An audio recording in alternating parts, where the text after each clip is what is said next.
सरकार किसकी बन रही है? सरकार तो वही आएगी, बस ये है कि 272 नहीं चाहिए। ये भी हटाए ना, खटाखट अपने राज्यों में हटाएं पहले, खटाखट वहाँ मशीन लगवाएं और एक साइड से डालते जाएं, दूसरी साइड से अमीर बन के लोग। बाकी तो मोदी विरोधी जो हैं वही बेरोजगार हैं। जो मार दिया तो मार दिया, तो केजरीवाल को भी मारा था। अरे भाई तुम वो जो सेना को बलात्कारी कहते हो, हमारी सेना जिस देश में रहता है उसी सेना को तू ऐसी बातें तू छठे चरण के चुनाव समाप्त हो चुकी है, सातवें चरण के चुनाव होने वाली है। चलिए जानते हैं क्या कहेंगे सर, क्या लग रहा है आपको, क्या माहौल है? माहौल तो बहुत बढ़िया है। अच्छा, ठीक है, और फेवर में है। अच्छी बात है कि मतलब अब की बार जो है छठा चरण का, तो ये दिल्ली का भी 58 सीटों पे था, निपट गया और अच्छी तरीके से गया है। और परसेंटेज जो है बड़ी है थोड़ी सी। सरकार किसकी बन रही है? सरकार तो वही आएगी, बस ये है कि 272 नहीं चाहिए, 400 के आसपास चाहिए। 272 इसलिए नहीं चाहिए, बहुत विकास हो गया भाई, सड़कें बन गई, सारे टर्मिनल बन गए, डिफेंस मजबूत हो गया, बहुत सारी चीज़ें कर दी उन्होंने। बिजली पानी, ये सारी समस्याएं जो थी वो ख़त्म हो गई। रोड जो गरीबी बढ़ गया है, गरीबी देखो, गरीब तो जैसे जनसंख्या है उस पर ले आए, 1 नेशन 1 पॉपुलेशन की स्कीम सबसे बढ़िया। इस बार हम यही उम्मीद करते हैं कठोर कानून करें, और जो कानून हमारे पहले इन्होंने जो 54 कानून बदले हैं उनको रिस्टोर करें मोदी जी, इसीलिए भारी बहुमत की डिमांड कर रहे हैं। 272 तो जीतने के लिए वैसे ही एनफ है, लेकिन 272 नहीं चाहिए भाई, 272 से ज़्यादा चाहिए। अच्छा, राहुल गांधी जी कहते हैं कि एक ही झटके में गरीबी मिटा देंगे, इस पे क्या कहेंगे? राहुल गांधी की संपत्ति 47,000 करोड़ है। अभी मैं नामांकन का वो भी देख रहा था, मोदी जी का उसमें डाला था 57 लाख का। एक गुजरात में कोई प्लॉट था वो भी दे दिया उन्होंने किसी ट्रस्ट को, उनके पास ना घर है ना ज़मीन है। 57 लाख रुपए की वो उन्होंने फॉर्म भरा था, उसमें आया था, और इन्होंने 20,000 करोड़ का। और इनकी माता जी पे वैसे ही 47,000 करोड़ है। 5,000 करोड़ इन्होंने सम्राट साइकिल के नाम से राजीव फाउंडेशन में डाल दिया है, जो अमेठी का। अब अपने पास से गरीबी हटाएं ना, खटाखट अपने राज्यों में हटाएं पहले, खटाखट वहाँ मशीन लगवाएं और एक साइड से डालते जाएं, दूसरी साइड से अमीर बन के लोग। पहले अपने चमचों को करें, जो इनकी चाटुकारिता करते हैं। पत्तलकार को तो दे रहे हैं पैसा, जो इनके न्यूज़ एंकर हैं वहाँ से नहीं मिल रहा, चाइना से फंडिंग मिल रही है, तो इन लोगों को तो दे ही रहे हैं वो खूब दबा के। और जितने भी और रह गए हैं बेरोजगार, ज़्यादातर वही हैं। बाकी तो मोदी विरोधी जो हैं वही बेरोजगार हैं, जो मोदी के उसमें हैं उनको पता है कि रोजगार अपने बल पे मिलेगा।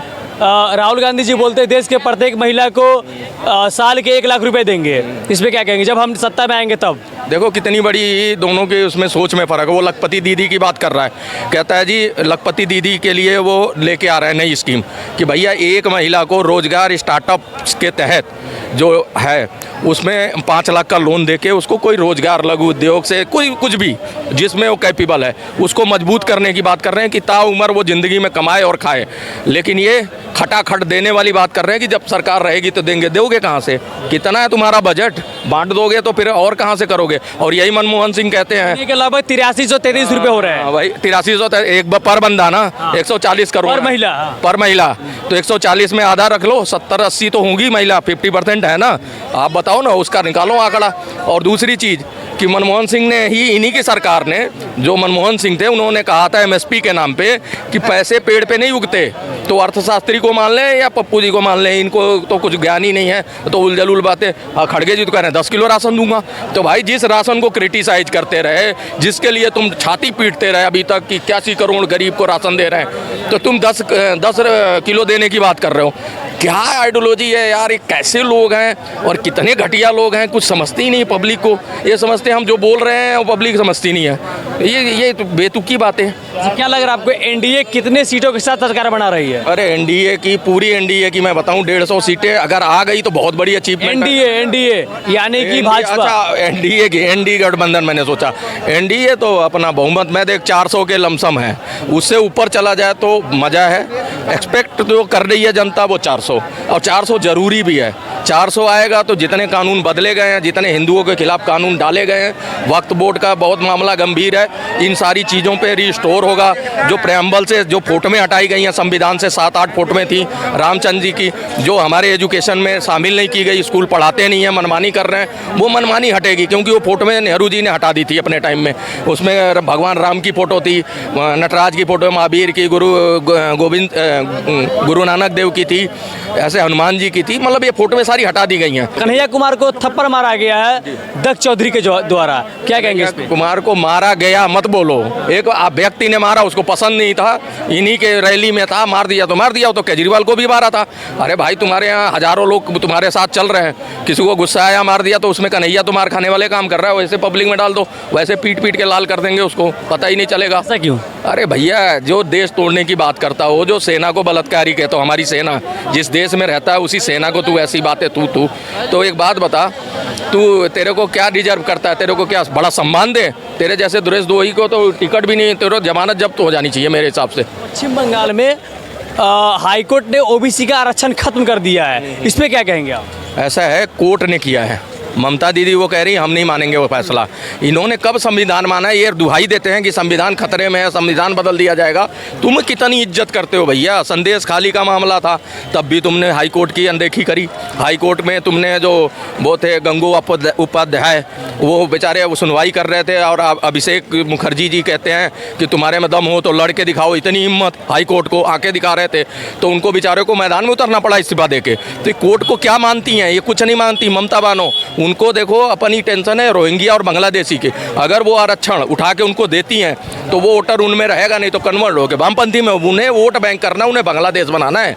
वो हिंदुस्तान से कोई लेना देना नहीं है, और वो काट चुकी हैं। एक हिस्सा जो बंगाल का है वो बिल्कुल ही अलग चल रहा है, ना वो कोर्ट को मानता है, ना संविधान को मानता है, ना जुडिशरी को मानता है यहाँ की।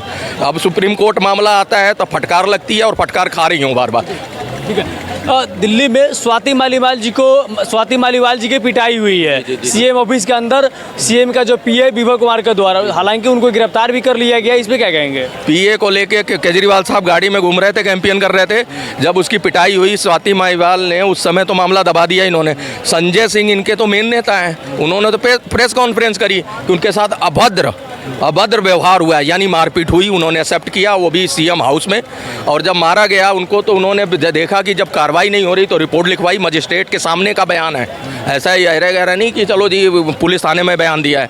मजिस्ट्रेट बाकायदा बयान है कि मेरे छाती पे मारा, मेरे पेट में लात मारा, मेरे को महीना आने वाला था, और मेरे साथ जो है फिजिकल बहुत बुरा सलूक हुआ, ये सारी चीज़ें। और उसकी रिपोर्ट आ गई है। मैं तो कह रहा हूँ पॉलीग्राफी टेस्ट कराओ। उसको अंदर किया है ना, वो झूठ बोल रहा है, और केजरीवाल उस पर बोल नहीं रहा। उसने बोला था संजय। केजरीवाल तो गिरफ्तारी का विरोध कर रहे हैं। विरोध क्यों कर रहा है भाई? जब तू एक बात बता, वो महिला अध्यक्ष थी, वो सांसद है तेरे, बता सांसद अगर क्या आवाज़ उठाएगी किसी महिला शोषित हो रही हो तो पार्लियामेंट में किस मुंह से आवाज़ उठाएगी? तो महिलाएं कहेंगी अरे भाई तू अपने आप को नहीं बचा पाई, तू हमारी आवाज़ क्या बनेगी? तो एक सांसद को तुम बुला के सीएम हाउस में, और ये यहाँ पे सुप्रीम कोर्ट और ये सब ढांचा डेमोक्रेसी वगैरह अब नहीं गिर रही है जो तुम अवहेलना कर रहे हो। और आज जो तुम डिफेंस में खड़े होकर, तुम्हारी गैंग पूरी खड़ी हो गई है, सब दगादग बयान दाग रहे हैं। अरे वो तो बहुत अच्छे हैं, 15 साल से जानता हूँ विभा कुमार जी, तो 10 साल से जानता हूँ। कोई ये पूरा गैंग बाहर निकल के आया। अरे ये बड़ा ढीठ आदमी है, जहाँ देखो वहीं फजीयत। और ये नहीं समझता कि ये चीज़ें पब्लिक को पता लगती हैं। अब सोशल मीडिया जो है, सोशल मीडिया में हर खबर जो है ना, हर बंदे तक पहुँच रही है। तो ये बताओ, ये है ना ढिठाई कि तू उसके डिफेंस में उतरना, जबकि तूने महिला सुरक्षा का यहाँ भी आहें भरता रहा। बहुत लंबी छोड़ता है कि ऐसा है जी महिलाओं के लिए हम करेंगे, बहनें हैं, हम बेटा हैं। तू किस बात का बेटा अपनी बहन को पिटवा रहा है अपने घर में? नॉर्थ ईस्ट आपको क्या लग रहा है, कन्हैया कुमार या मनोज तिवारी? ऐसा है, कन्हैया कुमार जो है, जितने भी वही है ना विरोध करने वाले विरोधी दल, जिनको देश से लेना देना नहीं है, वो उसके साथ हैं। कन्हैया कुमार जीतने वाला नहीं है।